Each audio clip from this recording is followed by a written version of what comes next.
Some men go their whole lives never knowing what it feels like to be invisible inside a room they paid for. I'm not one of those men anymore. My name is David Morgan. I'm 53 years old.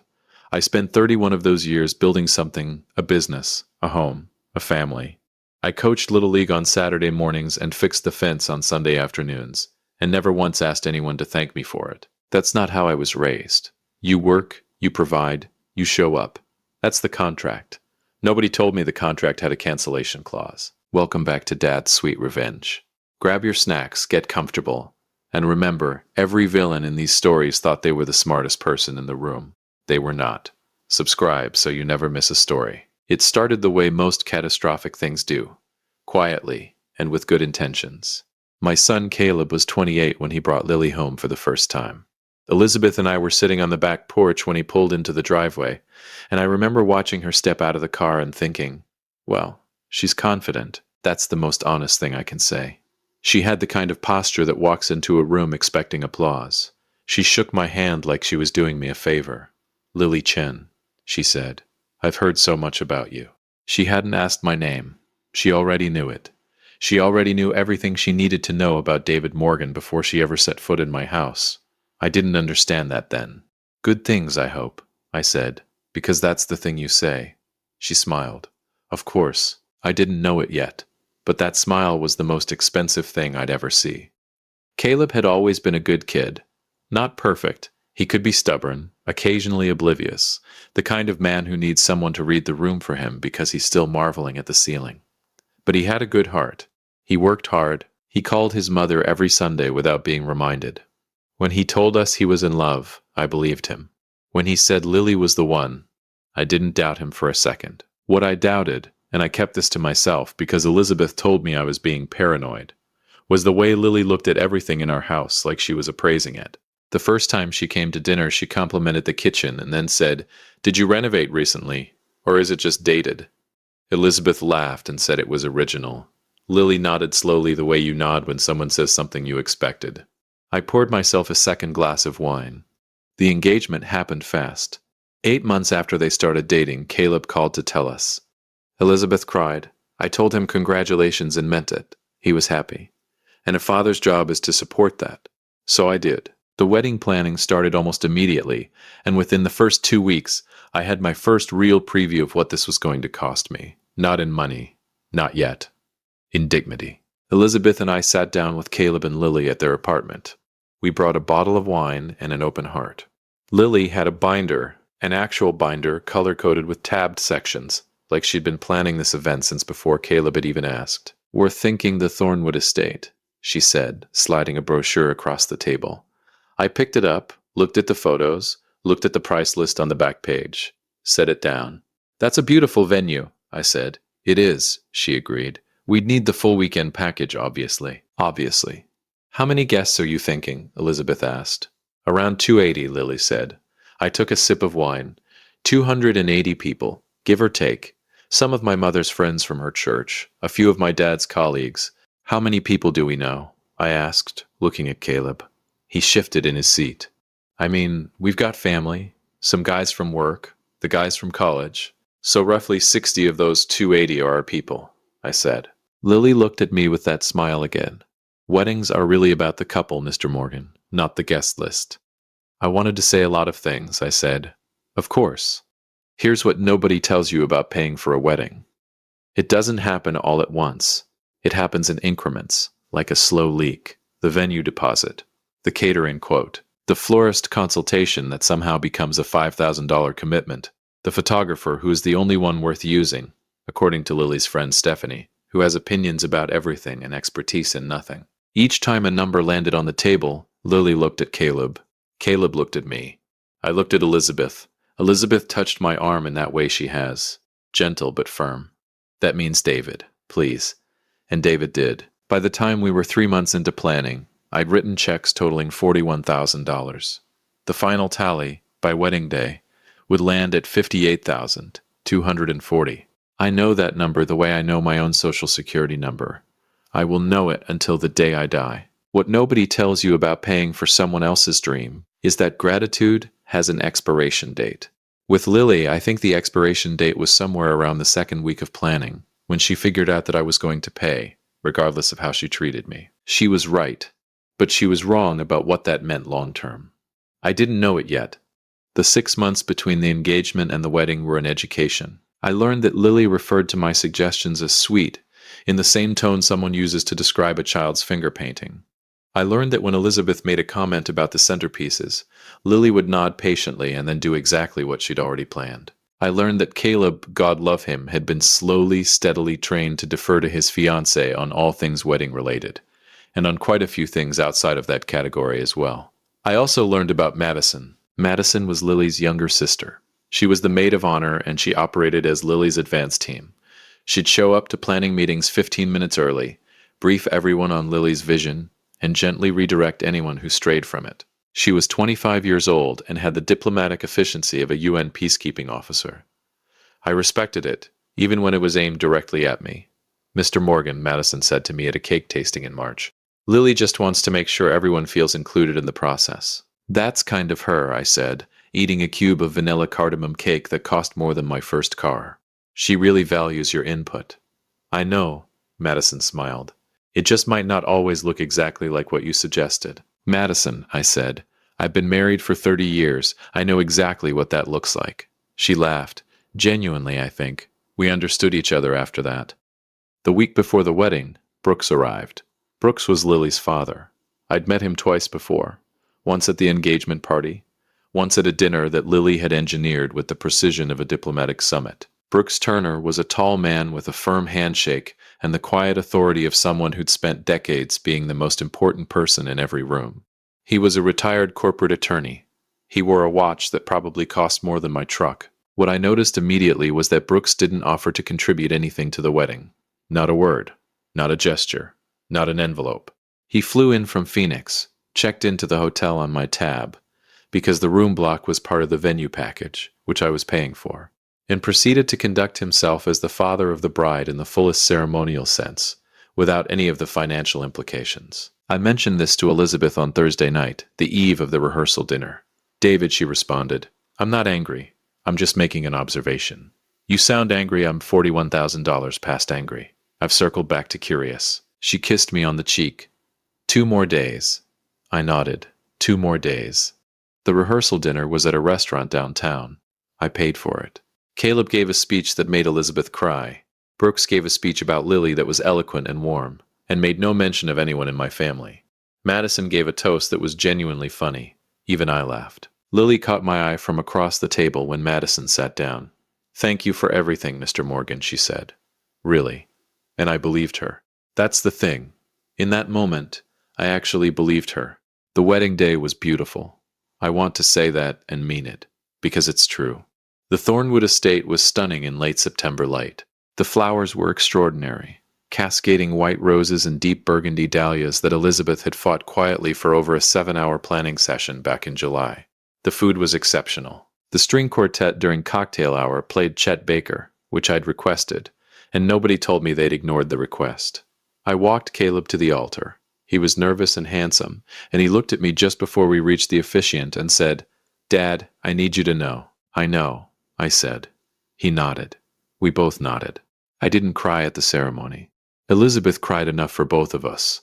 I stood at the front with Brooks and watched my son marry a woman I had complex feelings about, and I thought, whatever happens next, I gave him this. That's mine. Nobody can take that. Then cocktail hour ended, and the reception began, and someone came and took it from me. I need you to understand the geography of what happened. The reception hall had 2 primary seating areas. The first was the main floor, round tables with the floral centerpieces, the dance floor in the center, the head table up front where the wedding party sat. The second was a raised platform to the left, slightly elevated, with better sightlines to the stage and what I later learned Lily had described to the venue coordinator as the premium seating area. Elizabeth and I were escorted to the main floor. Table 7. I didn't think anything of it initially. I assumed it was proximity to something, the bar, the dance floor, whatever. I sat down. I looked at the place cards. I looked at the other names at table 7, Turner, Brooks, Turner, Stephanie, Chen, Robert, Chen, Angela. I looked around the table. Lily's parents, Lily's aunt and uncle. I looked up at the raised platform. There was a table up there with a centerpiece twice the size of ours. Elizabeth, I said quietly. I see it, she said. Who's up there? She looked at the seating chart near the entrance. She came back with a face I hadn't seen since the time Caleb totaled my truck at 16. David, who's up there? Lily's college friends. Her sorority sisters. Her sorority sisters are in the premium seats. David, and we're at table 7. Let's just. I stood up. I was perfectly calm. I want to make that clear. My voice was level. My hands were still. My heart rate was probably 60. I have done difficult things in my life. I built a business from a truck and a tool belt. I have composure. I walked to the wedding coordinator, a pleasant woman named Turner, no relation, who had a headset and a clipboard, and I said, "Excuse me, I'm the groom's father. Can you help me find our assigned table? I think there may have been a mix-up." She looked at her clipboard. David Morgan, yes. Table 7, sir. Right this way, I came from table 7. I'm asking if there's been a mix-up. She glanced at her clipboard again, then at me, then at the clipboard. No, sir. Table 7 is correct. Is there anything else I can help you with? I looked at the raised platform. I looked at table 7.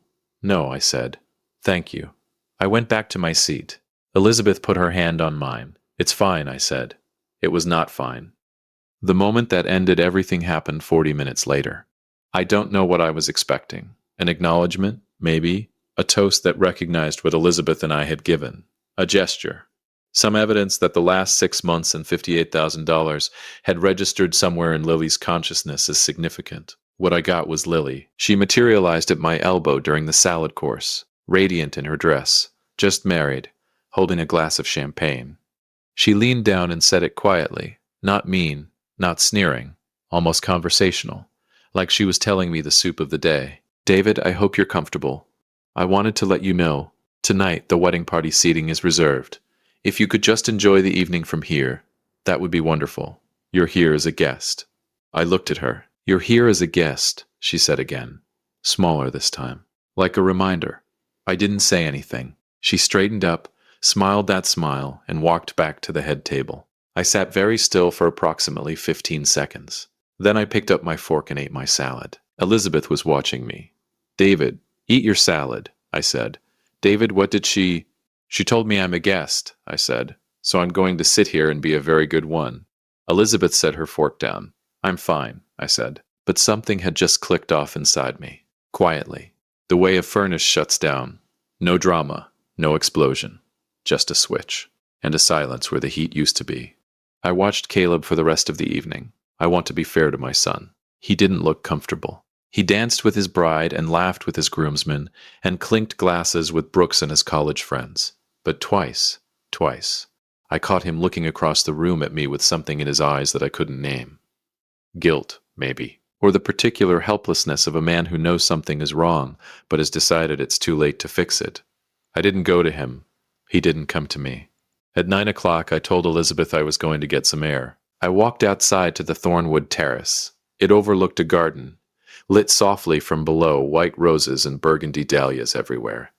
$58,000 worth of beautiful. Brooks Turner found me out there 10 minutes later. Hell of a night, he said. Beautiful venue, I said. He nodded. We stood in comfortable silence for a moment. Two fathers at a wedding, and then he said Lily can be a lot. I looked at him. She always has been, he said with a sort of weary pride. Gets what she wants. Her mother calls it determination. What do you call it? He smiled into his whiskey. Expensive, I laughed. I didn't mean to. He laughed too. I should have contributed more, he said, to the wedding. Yeah, I said. You should have. He looked at me sideways. Then he nodded slowly and went back inside. That night, lying in the hotel room Elizabeth and I had paid for, I made a decision. Not an angry decision. Not an impulsive one. I want to be clear about this because what came next has been described by some people, Lily's people, as a reaction, a tantrum, an old man's wounded pride. It wasn't. It was arithmetic. I had given Lily the wedding of her dreams. She had looked me in the eye and told me I was a guest in a room I had bought. I did not make a scene. I did not embarrass my son. I sat at table 7 and ate my salad and smiled when the photographer pointed a camera in my direction. But I am a man who builds things. And a man who builds things knows that what you build, you can also stop building. I picked up my phone and I made one note to myself. 2 words. That was my reply when the time came. The time came 31 days later. Caleb and Lily had gone on their honeymoon, a trip to Tuscany, 14 days which they had budgeted and planned and paid for themselves to their credit. I respected that. They'd been back for 3 days when Lily called. Not Caleb. Lily. Elizabeth was in the kitchen when the call came. I took it in my office, in the chair behind the desk where I'd signed every check for the last 6 months. David, she sounded warm, buoyant, freshly tanned from Italy. I hope I'm not interrupting anything. Not at all, I said. I just wanted to reach out because Caleb and I have been talking. We're so grateful for everything you and Elizabeth did for the wedding. It really was the most magical day. It was a beautiful event, I said. It really was. A small pause. So we've been going over our finances since we got back. And you know how it is. Weddings are so expensive. They are, I said. And we'd talked about maybe, down the line, taking a second trip, like a delayed honeymoon, to Japan, which has always been a dream of mine. Of yours, I repeated. Of ours, she corrected smoothly. And we were wondering, since you were so incredibly generous with the wedding, whether you might be able to help with something like that. Just a contribution. Whatever feels right. I let the silence sit. David, I heard you, I said. Is this a bad time? No, I said. This is a perfect time, actually. I've been thinking about this conversation. Oh. Her voice had a new quality, alert, like an animal that has heard a sound it can't identify. Lily, I said, do you remember what you said to me at the reception? Silence. At table 7, I said. You leaned over and you said, and I want to make sure I have this right. You're here as a guest. More silence. I've been thinking about that, I said, because you were right. I was a guest, and guests don't fund honeymoons. I paused. So my answer is no. David, that's it. That's all I have. One word. No. I think there's been a misunderstanding. Lily. My voice was very quiet. There is no misunderstanding. You were perfectly clear at the wedding.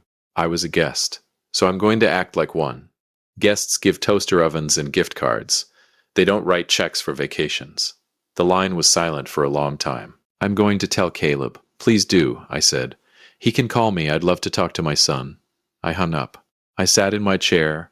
My hands were completely still. My heart rate was probably 60. I felt like a man who had just finished a very long job.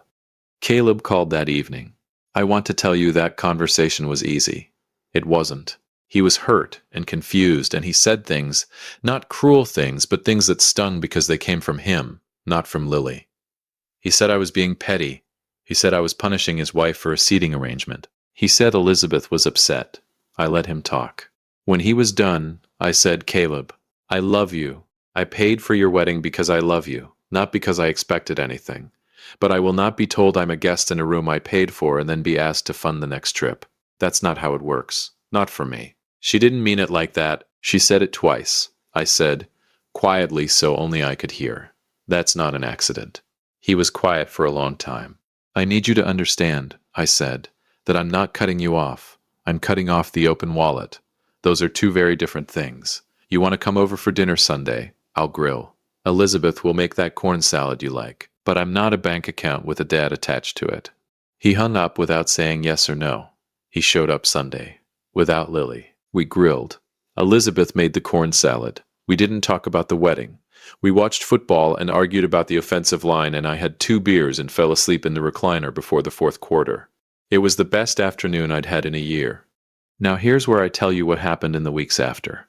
Lily did not take the no gracefully. She called Elizabeth twice, with a version of events in which I had always been difficult and controlling, and had used the wedding money as a power play. Elizabeth listened politely both times. Then she came to me and said, she's trying to rewrite history. I know, I said. Caleb is in the middle. I know that too. What do you want to do? I thought about it. Nothing, I said. I don't have to do anything. The truth doesn't need my help. Elizabeth looked at me for a long moment. You've been very calm about all of this. I've been calm since table 7, I said. That worries me a little. I smiled. It shouldn't. What I hadn't mentioned to anyone, not Elizabeth, not Caleb, not Brooks Turner on that terrace, was what I had done the morning after the wedding, while Elizabeth was still asleep and I was sitting in the hotel room with my coffee. I had called my accountant, a sharp woman named Stephanie who has handled my business finances for 11 years and has never once made a mistake plan. I told her I wanted a review of every asset, every account, every instrument that currently listed beneficiaries. Stephanie didn't ask why. That's why I've kept her for 11 years. The review took 3 weeks.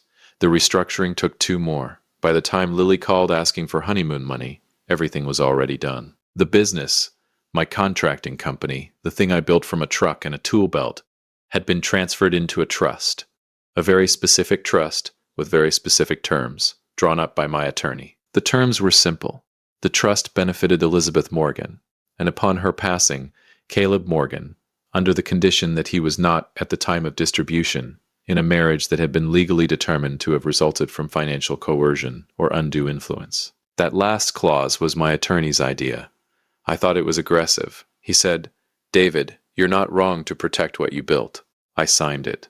There was one more piece. The property, our home, the house I'd renovated myself over 20 years, the house with the kitchen Lily had called dated, was now held in Elizabeth's name alone, not jointly.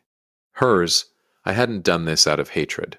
I want to be honest about that. I'd done it because a man who builds things also knows how to protect them. I had watched 6 months of planning, and Lily's particular kind of careful strategic warmth, and I had recognized something. She was a long game player. The wedding was an audition. The honeymoon ask was the first real move. I didn't know what the next move would be, but I would be ready for it. The next move came 4 months later, and it wasn't what I expected.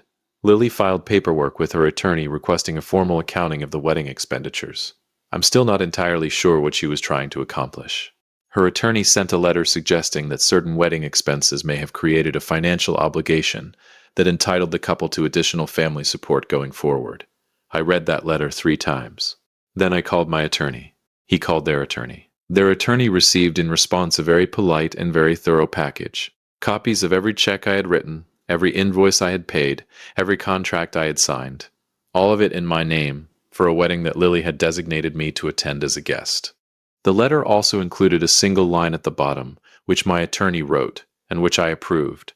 Mr. Morgan notes that as a guest of the event in question, he has no outstanding financial obligations to the couple, and considers this matter closed. I don't know if Lily showed that to Caleb. I know that Caleb called me 2 days later. His voice was different, quieter, a register I recognized from when he was 12 years old and had broken something and was trying to figure out how to tell me. "Dad," he said. "Hey, bud." A long pause. "I didn't know she sent that letter. I figured," I said. "I'm sorry." 2 words. I let them sit. "You don't have to apologize for someone else," I said, "but I appreciate it. He stopped, started again. "She's not who I thought she was. I'm starting to think that. I didn't say I told you so. I am proud of that. It took everything I had, but I didn't say it. I'm here," I said, "whenever you need me." For whatever you need, we talked for an hour. About the business, about football, about nothing. The same way we used to. When he hung up, Elizabeth was in the doorway. "He's waking up," she said. "He always was." I'll tell you how it ended, because it ended the way quiet, careful things tend to end. Not with an explosion, but with a door closing. 7 months after the wedding, Caleb came to Sunday dinner alone again. He'd been coming alone more often. We didn't ask. He didn't explain. That Sunday, halfway through Elizabeth's dinner spread, he said, "I think I made a mistake." I put my fork down. "I think I married someone who saw me differently than I saw her," he said. He said it plainly, the way you say things once you're done being ashamed of them. "And I think I let some things happen that I shouldn't have." "Caleb," Elizabeth started. "I should have said something at the wedding," he said, looking at me. "About the seating, I knew it was wrong. I didn't say anything. The room was quiet. "Why didn't you?" I asked, not angry, genuinely asking. He looked at his plate. "Because I thought it would pass. I thought she'd come around. I thought if I just kept the peace long enough." "Long enough for what?" He didn't have an answer. I picked up my fork. "You know what I've learned about keeping the peace?" I said. "It's not peace. It's just quiet. And quiet isn't the same thing." He filed for separation 11 days later.